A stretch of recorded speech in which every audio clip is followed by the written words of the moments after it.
कार्यक्रम के प्रायोजक हैं श्री मदन भाई रेखाबेन हुमड़, रूपेन प्राची हुमड़, अनगवीर आर्शवीर हुमड़, रिक्ता विशाल सेठी, आरिका अर्जुन सेठी। जैन परंपरा में अपने साधुओं से सब कुछ छुड़वा दिया, कुछ भी नहीं। पिछले सिंहस्थ में मैं उज्जैन में था, एक से बढ़कर के एक बाबा आए। एक बाबा थे गोल्डन बाबा, जिनके शरीर में 5-10 किलो सोना। गोल्डन बाबा कमाल के साहब,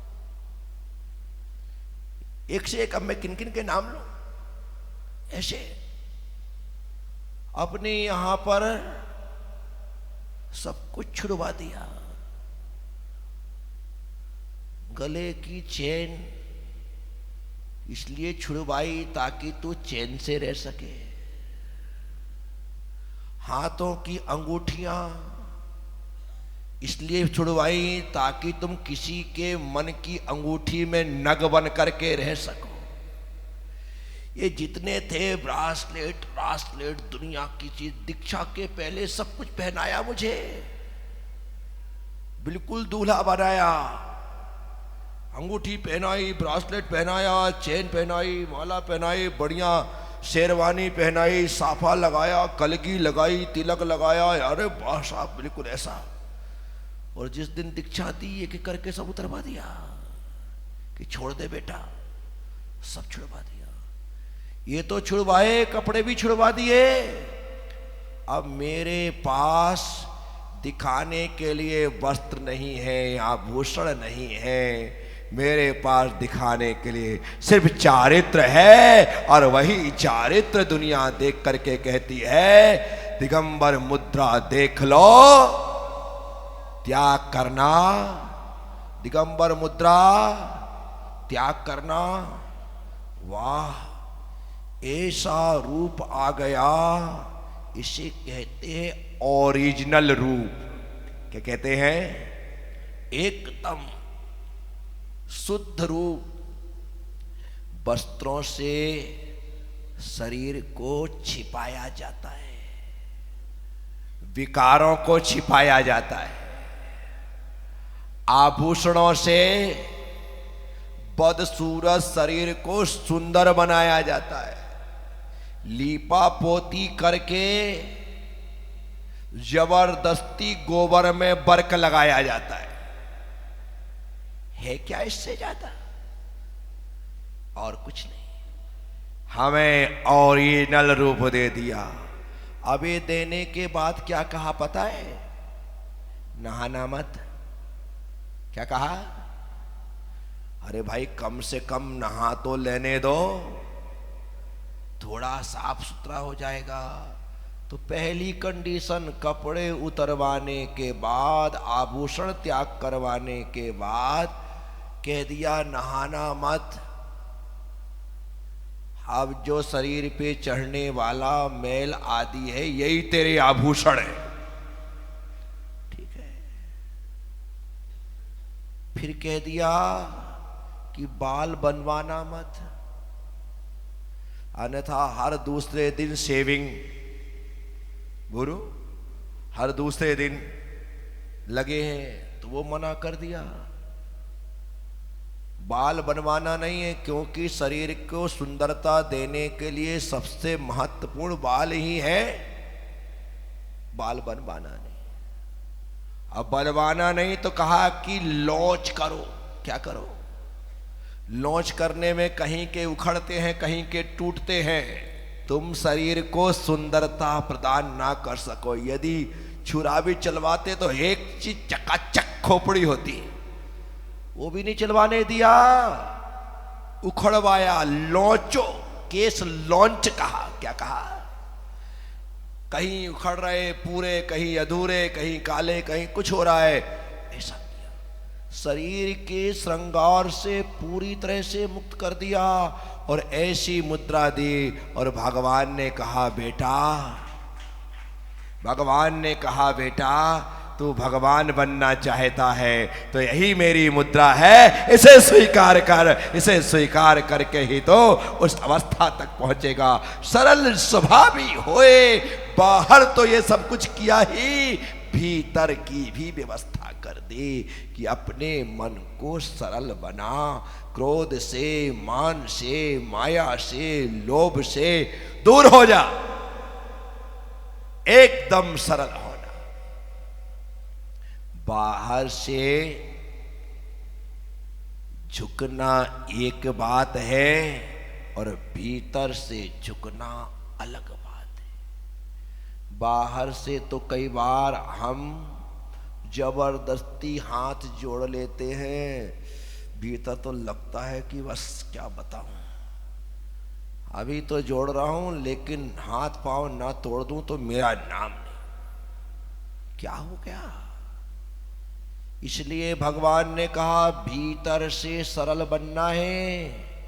भीतर से भक्तांबर जी को पढ़ते हुए हमने कहा सम्यक प्रणम्य जिन पाद युगम युगादा। क्या कहा? सम्यक प्रणम्य, हे प्रभु मैं आपके चरणों में सम्यक प्रणाम करता हूं। कैसा प्रणाम? और सम्यक प्रणाम वही है जो मन वचन काय की योग्यता के योग से किया जाता है, तीनों से मिलकर के किया जाता है, वह सम्यक प्रणाम है। खाली शरीर नहीं, वचन से बोलिए नमोस्तु, मन से बोलिए नमोस्तु, हाथ जोड़ने के साथ मुख से उच्चारण हो और वह उच्चारण और वह प्रणाम मन से किया जाए। जब तीनों योगों को संभाल करके प्रणाम किया जाता है तब प्रणाम का सम्यक परिणाम हमें प्राप्त होता है। इसलिए सम्यक रीति से नमस्कार, ये जैन परंपरा है जो हमें हर चीज सिखा रही है और वह कहती है मन वचन काय की एकता रखना। मन में हो सो वचन उचरिए, वचन होए सो तन सो करिए। जो मन में है वही वचन में आना चाहिए और जो वचन में है वही काया से किया जाना चाहिए। मन में कुछ है, वचन में कुछ है, काय में कुछ है तो ऐसा व्यक्ति धोखेबाज है, दगाबाज है, छली है, कपटी है, मायावी है। ऐसे व्यक्ति से सावधान रहिए। जो लोग मुख के मीठे और दिल के झूठे होते हैं उनसे बच करके रहना, क्योंकि मुख में राम बगल में छुरी। मुख में राम, अपना काम बनता भाड़ में जाए जनता। राम राम जपना सब याद है आपको तो। क्या पराया माल, जहां देखी तवा परात, वहीं गुजारी सारी रात। क्या लगा कि बस फोकट का मिलेगा, यहीं रहो, खाएंगे पिएंगे, सुबह हाथ मुंह धोएंगे निकल लेंगे। ऐसे लोग होए दुनिया में, तुम्हारे झालरा पाटन में भी होंगे। सबके यहाँ खाने तो जाते हैं लेकिन अपना बेटी अपने बेटे की शादी हो तो सोचते हैं कि यार कैसे बचा जाए, तो सोचते काम करते हैं। अपन तो डेस्टिनेशन शादी कर लेते हैं, चार अपने लोगों को लेकर के पुष्कर चले जाते हैं, अपने लोगों को लेकर के उज्जैन चले जाते हैं, वहां पर शादी करवा लेंगे, समाज की झंझट से बचेंगे। ना ना ना ना ना, सब घर में खाने जाते हो तो जितने घर में खाया है, अपने बेटे अपनी बेटी की शादी का अवसर आया है तो एक एक को जिमा करके वो कर्जा उतार लेना।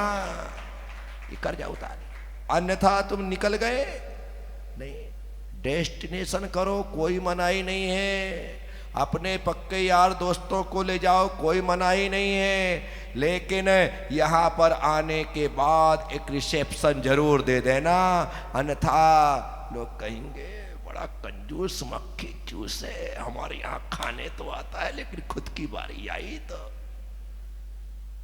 इससे बड़ा दूसरा कोई कलंक नहीं है, इससे बड़ा कोई दूसरा कलंक मत करिए। खाने के लिए एक बार पीछे हट जाना, लेकिन खिलाने के लिए हमेशा आगे रहना, ये हमारा धर्म कहता है कि मैं भूखा रहना स्वीकार करता हूं, लेकिन खिलाने में मैं पीछे नहीं हटने वाला हूं। करो।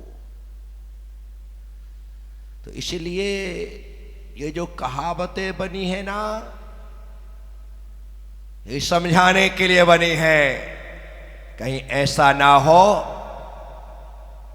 कि हम चूक जाए और हमारा नाम गलत लोगों की सूची में दर्ज कर दिया जाए। एक बार हमारा नाम गलत लोगों की लिस्ट में आ जाए ना, तो उसे सही लोगों में लाने में बड़ी तकलीफ होती है। आप देखना, शहर में जितने लोग चोर उचक्के बदमाशों में नाम दर्ज करवा चुके हैं, शहर में कोई भी घटना घटे सबसे पहले उनके नाम ही लिए जाते हैं कि पक्का वही बदमाश, वही, उसी ने क्या होगा।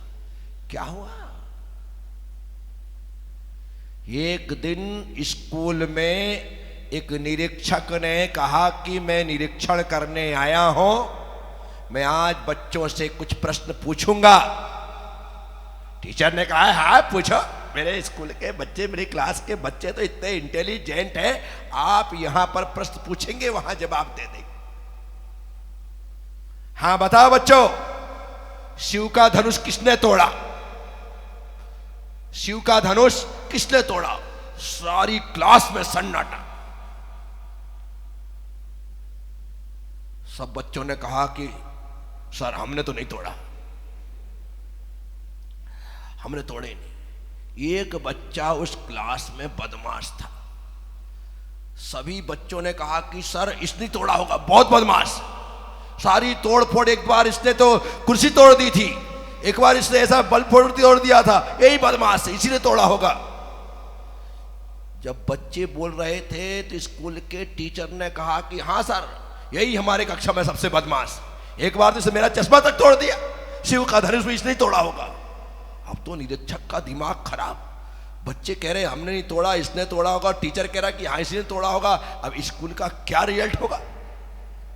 अब जिस बच्चे के लिए कहा जा रहा था वो बच्चा खड़ा हुआ, कहा कि सर कसम से मैंने नहीं तोड़ा, क्योंकि कल तो मैं स्कूल ही नहीं आया था।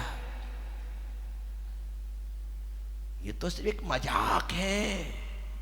मैं आपसे कह रहा हूं, एक बार जिस पर अंगुली उठ जाए फिर बार बार उसी पर अंगुली उठती है।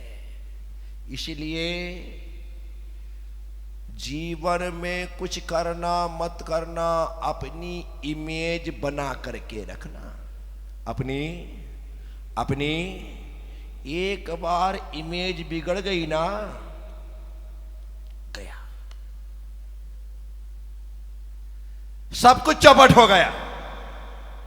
इसलिए जीवन की सच्ची कमाई अपनी इमेज है, अपनी इज्जत है, अपनी प्रतिष्ठा है, उसे बचा करके रखो। अन्यथा समाज के लोग कहते हुए नजर आते हैं, इससे तो संभल के रहना। इसी की तो मैं नस नस से वाकिफ हूं। इमेज बिगड़ गई, अब वो सुधरने वाली। आपने अंजन चोर का नाम सुना? नाम सुना ही सुना? तुम्हारे झालरा पाटन आया कभी चोरी करने? नहीं आया क्या? अंजन चोर झालरा पाटन आए नहीं चोरी करने? एक नामी ग्रामी चोर हुआ, आंखों में अंजन लगाता था, अदृश्य हो जाता था, इसलिए उसका नाम अंजन पड़ गया। ऐसी इसके पास अंजन थी तो उससे वो आंखों में लगाते ही अदृश्य हो जाता था और चोरी कर लेता था। रानी का हार चुरा करके भागा, चोर तो दिखाई नहीं दिया, लेकिन हार की चमक से वह समझ में आ गया कि कोई चोर चोरी करके भाग रहा है। सिपाही भागे, पकड़ने की कोशिश की, उसने मंत्र जप किया और सिद्धि प्राप्त कर ली। बाद में मुनि बना और मोक्ष चला गया। कहानी खत्म हो गई, क्योंकि सबने सुन रखी है। इस कहानी को बार बार पढ़ने से, सुनाने से क्या है, मोक्ष चला गया। अंजन चोर कैलाश पर्वत से अष्टकर्म को नष्ट करके मोक्ष चला गया। लेकिन आज भी पहले भाग में अंजन चोर की कहानी पढ़ाई जाती है। क्या? मोक्ष चला गया, लेकिन क्या कहा जा रहा है? क्या कहा जा रहा है? चोर कहा जा रहा है। आज भी एक बार इमेज बिगड़ जाए ना, एक बार छाप पड़ जाए ना, तो जिस छाप को आपसे को पहचाना जा रहा है, अब आप कितना भी अच्छा करो आपको वैसा ही कहा जाएगा। इसीलिए सरल बनिए, सहज बनिए, अपनी छाप को बदलिए, अपनी इमेज को बदलिए, सबकी दृष्टि में अच्छा बनना की प्रयास करिए। मैं आपसे कहता हूं धीरे धीरे करके ग्राफ बढ़ेगा। आज सबकी दृष्टि में गलत होना, आज सबसे पहले अपने परिवार की दृष्टि में अच्छे बनो। परिवार की दृष्टि के पश्चात अपने मोहल्ले में अच्छा बनो। धीरे धीरे माउथ पब्लिसिटी होगी और लोग कहेंगे ये तो एकदम बदल गया, पहले का व्यक्ति देखो और आज का व्यक्ति देखो, कितना अंतर आ गया। बाप रे, इसका कल कैसा था और आज कैसा है। इमेज बदल भी जाती है, इमेज,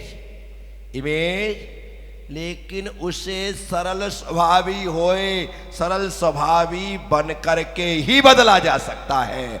आप सोचो कि हम सिर्फ दिखावे के लिए अपनी इमेज को बदलना चाहें, इम्पॉसिबल। भीतर से जो बदल जाता है उसकी पूरी इमेज बदल जाती है। तो साथियों, मैं आप सबसे कह रहा हूं, इस कार्यक्रम के प्रायोजक हैं श्री मदन भाई रेखाबेन हुमड़, रूपेन प्राची हुमड़, अनगवीर आर्शवीर हुमड़, रिक्ता विशाल सेठी, आरिका अर्जुन सेठी।